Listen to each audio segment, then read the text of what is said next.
Thank you, Mr. Chairman. In a world of euphemisms that we live in here with below-trend growth and a modest increase in unemployment, I'm wondering if I could ask you a couple of direct questions for the American people.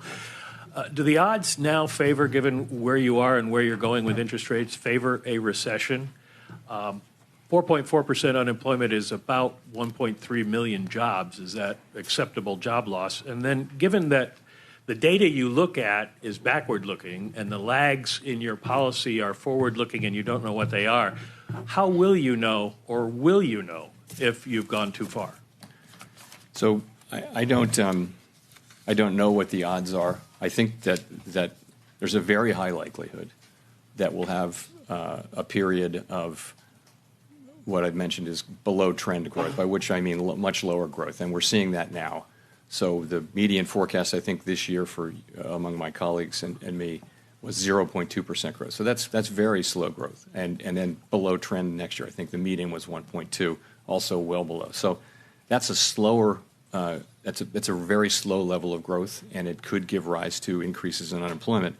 But I think that is something that we think we need to have, and we think we need to have softer labor market conditions as well.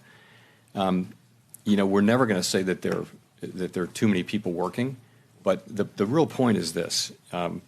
Inflation, what we hear from people when we meet with them is that they really are suffering from inflation. And if we want to set ourselves up, really light the way to another period of a very strong labor market, we have got to get inflation behind us.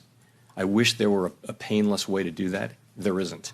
So what we need to do is get rates up to the point where we're putting meaningful downward pressure on inflation, and that's what we're doing. And we certainly don't hope. We certainly haven't given up the idea that we can have a relatively modest increase in unemployment. Nonetheless, we need to complete this task. But how will you know, or will you know, if you've gone too far? It's hard to hypothetically deal with that question. I mean, our really tight focus now continues to be ongoing rate increases to get the policy rate up where it needs to be. And as I said, you can look at this SEP as today's estimate of where we think those rates would be. Of course, they will evolve over time.